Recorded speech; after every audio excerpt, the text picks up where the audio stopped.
Et salut, bienvenue dans cette nouvelle vidéo. Et bien aujourd'hui je vais te donner plein de trucs et astuces pour embellir tes vidéos quand tu es en randonnée itinérante. Je vais également te donner des conseils pour bien monter tes vidéos. Et puis si tu as envie de les partager à ta famille, à tes proches ou au monde entier, je te montrerai vite fait comment créer une chaîne YouTube et comment les publier. Voilà, tout simplement. Donc, eh bien c'est parti, il va y avoir plein de petits trucs et des effets spéciaux. Voilà, c'est parti, let's go!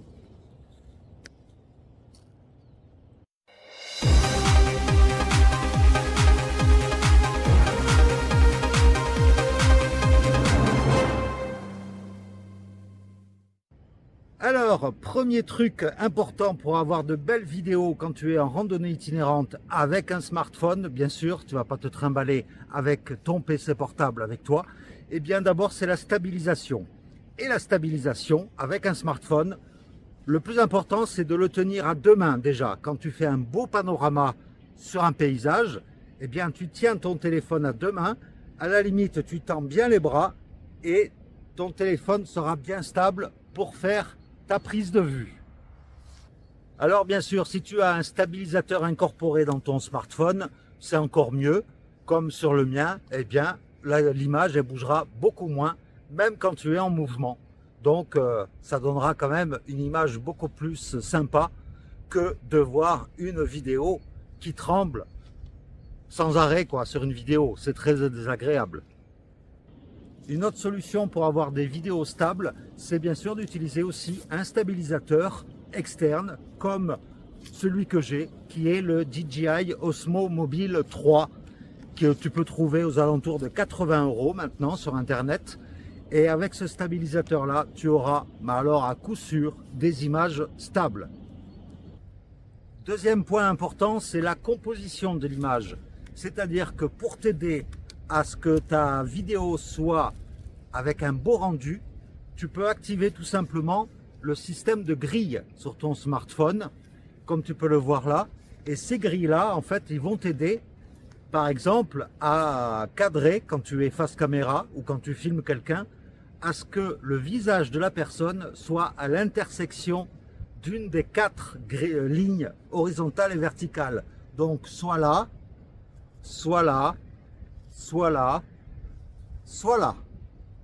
Et pour filmer un paysage, eh bien, la ligne d'horizon doit être alignée sur une des deux lignes horizontales. C'est comme ça que ça s'appelle pour d'ailleurs l'horizon. Donc soit la première, soit sur la deuxième. Et ton image comme ça sera beaucoup plus belle. Une autre solution aussi, quand tu veux prendre un paysage en vidéo, eh bien, c'est de faire découvrir le paysage en partant du ras du sol et après découvrir le paysage comme souvent je l'ai fait sur le chemin de Compostelle.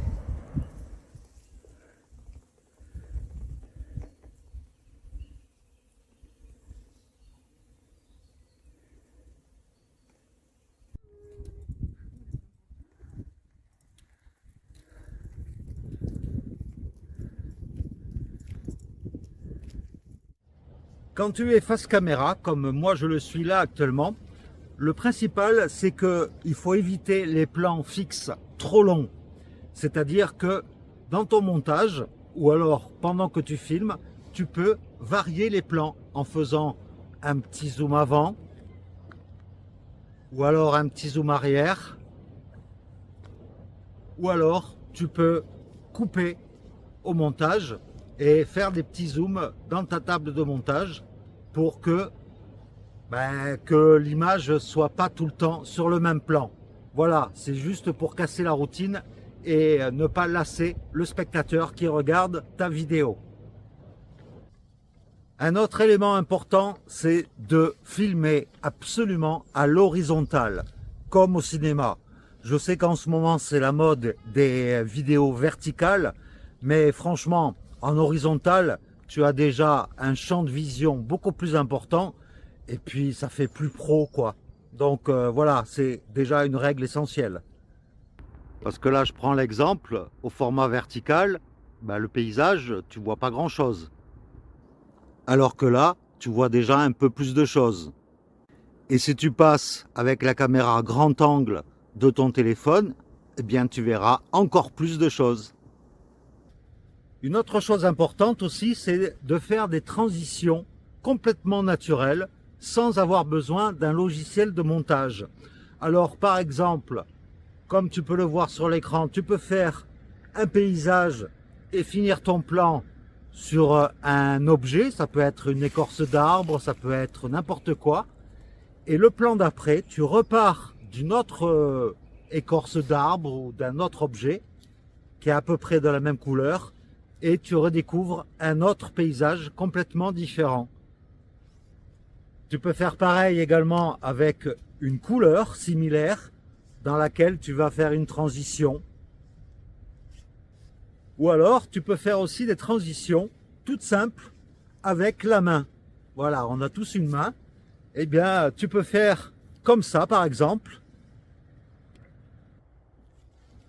Et quand tu enlèves la main, tu te retrouves dans un autre endroit. C'est magique, non? Après, d'autres petits trucs tout sympas qui font un peu effets spéciaux, ben, tout simplement, tu peux claquer des doigts, comme là, par exemple, je le montre, et ça donne un effet sympa. Ou alors, tu peux sauter d'un rocher, et puis quand tu atterris, tu te retrouves complètement dans un endroit différent. Ça se fait tout simplement au logiciel de montage, où il suffit tout simplement de couper à chaque fois au bon endroit pour pouvoir après enchaîner sur la suite de ta vidéo pour que ça te fasse un ensemble cohérent et agréable à regarder. Alors pour information, pour te proposer encore plus de belles vidéos et avec une meilleure qualité, eh bien je me suis fait plaisir et je viens d'acquérir un tout nouveau téléphone puisque la caméra que j'avais avant, la Sony ZV-1, je l'ai revendue parce que franchement au niveau stabilité c'était pas ça du tout. Et donc là, je me suis fait plaisir en achetant le dernier Samsung qui vient de sortir. C'est le S23 Ultra avec, d'après les premiers essais que j'ai fait, de très belles vidéos, franchement, avec un très beau rendu. Et puis même en photo, tu peux regarder là par exemple, je pars d'une vue en grand angle et puis je zoome. Et le zoom va jusqu'à x100 et même en x100 l'image n'est pas trop dégueulasse, donc c'est plutôt sympa. Et pour la vidéo, eh bien il y a un petit truc bien sympa que je te montre tout de suite. Une autre fonctionnalité de ce téléphone, c'est ce qu'on appelle la vue du réalisateur. Bon, je sais qu'il y a d'autres modèles de téléphone qui le font, mais là c'est sympa parce qu'en fait tu peux changer, tu peux mettre la fenêtre où tu veux dans la caméra. Tu peux également grossir la vision qui est en fenêtre. Tu peux bien sûr inverser, comme ça tu peux me voir en petit et puis le paysage qui est devant moi juste en principal. Et puis eh ben, tu peux également courir. Voilà, juste pour te montrer l'efficacité de la stabilisation. Et en plus de ça, ce téléphone, il a une stabilisation, mais du feu de Dieu. Franchement, regarde un peu sur la vidéo. Ben, l'image, le téléphone bouge beaucoup et l'image, elle reste stable. C'est impressionnant. J'ai également voulu tester le zoom et donc là j'ai voulu prendre en photo la lune. Donc là comme tu peux le voir, eh bien c'est une vue grand angle classique et tu peux voir la lune de très très loin et en zoomant, eh bien voilà ce que ça donne. C'est quand même dingue, hein? Et bien sûr, on fait de l'audiovisuel et dans audiovisuel, il y a visuel bien sûr pour la vidéo, mais il y a aussi l'audio. Et l'audio est aussi important que la vidéo. Et ça, pour ça, il faut que tu veilles à ce que tu aies un son qui soit de bonne qualité. Donc éviter de te retrouver en plein vent par exemple. Ou alors, tout simplement, tu peux utiliser Un micro sans fil, tout simplement, ou un micro cravate. Et là, comme tu peux le voir, je suis loin de l'objectif et on m'entend bien. Et donc ça c'est intéressant pour mes futures vidéos quand je serai en randonnée sur la Via Francigena, puisque tu pourras me voir en entier et je pourrai être loin et tu pourras toujours me voir. Donc ce micro, c'est un micro que j'ai pas payé cher, c'est de la marque Synco et c'est le Synco G1T. Et il se clipse, il y a un émetteur qui se met sur le téléphone, sur la prise USB-C. Et puis après, tu as un transmetteur qui est là et qui se clipse sur un vêtement ou sur ce que tu veux. Et il y a même une bonnette anti-vent si tu veux, si tu as besoin. Donc ça peut être très pratique. Mais si tu ne veux pas t'embêter avec un micro sans fil, tu peux également utiliser un micro cravate avec un fil. Ça fait très bien l'affaire. J'ai fait ça sur pas mal de temps. Et voilà. Mais bon, l'avantage de ça, c'est que je peux en plus, si je veux, mettre le transmetteur dans la poche et y brancher un micro cravate en plus. Mais l'avantage, c'est qu'on peut me voir et m'entendre surtout de très très loin. Donc voilà, c'est une petite technologie également pour améliorer mes vidéos sur la chaîne. Alors bien sûr, un téléphone portable, il n'a pas une extension de mémoire gigantesque, puisque tu dois avoir à peu près au minimum 128 gigaoctets sur ton téléphone, et voire plus pour les modèles un peu plus performants. Eh bien, tu peux tout simplement, pour sauvegarder tes vidéos, les mettre sur une petite carte micro SD, soit que tu mets dans ton téléphone s'il y a un compartiment prévu pour, ou alors tu utilises tout simplement un adaptateur qui se branche en USB sur ton téléphone et qui te fait une sorte de disque dur externe qui te permettra justement de sauvegarder toutes tes vidéos que tu prendras sur le chemin. Alors maintenant que tes vidéos sont tournées, il va falloir les monter. Et pour cela, je vais t'indiquer deux applications gratuites et une payante. Alors la première, je l'ai déjà testée bien sûr, c'est VN Montage Vidéo. Elle est très bien, très facile à utiliser. Le seul problème, c'est qu'il ne faut pas que tu fasses des vidéos de plus de 20 minutes, puisqu'à partir de cette durée-là, il y a un décalage entre l'image et le son. Donc voilà, c'est un problème important, mais bon, si tu fais des vidéos assez courtes, ça devrait aller. Sinon, tu as une autre application qui s'appelle Lightcut, que j'ai également utilisée, qui est très facile, il n'y a pas de problème. Et sinon, en application payante, alors tu as Power Director. Celle-là, je l'ai testée pendant mes variantes de Rocamadour et du Célé. Et elle est parfaite. Franchement, elle est parfaite. Elle peut exporter, c'est la seule application d'ailleurs de montage vidéo qui peut exporter en 4K. Donc ça c'est important si tu veux exporter des vidéos de très bonne qualité.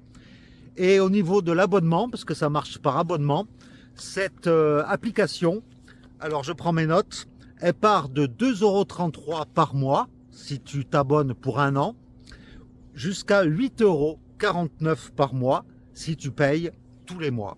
Voilà, donc entre 2,33 € et 8,49 €. Voilà. Alors maintenant que tes vidéos sont montées, eh bien je vais te montrer maintenant sur mon PC comment on crée une chaîne YouTube et comment les publier. Allez, je t'emmène dans ma chambre. Alors, pour créer une chaîne YouTube, il faut déjà que tu aies une adresse mail. Tu te connectes sur YouTube et en haut à droite, tu as se connecter. Tu rentres ton mot de passe, les mesures de sécurité de Google, enfin bref. Et là, maintenant, tu es connecté avec ton profil sur YouTube. Et donc, pour créer une chaîne YouTube, eh bien, sur ton profil en haut à droite, tu cliques sur créer une chaîne. Donc là, tu y donnes le nom que tu veux et tu cliques sur créer une chaîne. Et voilà, c'est aussi simple que ça, ta chaîne YouTube est créée.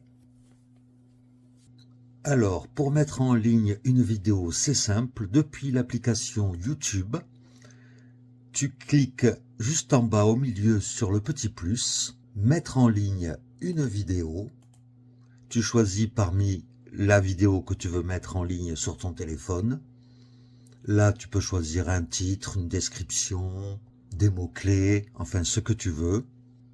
Et tu cliques sur « Mettre en ligne ». En bas à droite, tu auras l'avancée de la mise en ligne. Et une fois que ce sera fait, eh bien, ta vidéo sera enfin en ligne. C'est aussi simple que ça. Eh bien voilà, j'espère que cette vidéo t'aura été utile.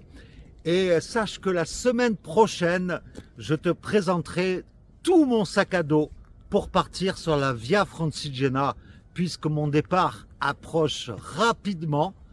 Dans 2-3 semaines, je devrais partir.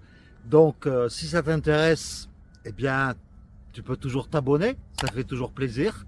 Et puis, dans tous les cas, je te laisse avec la vidéo de la semaine dernière qui était consacrée à l'autonomie à 100% en randonnée. Voilà, je te fais de gros bisous et je te dis à la semaine prochaine.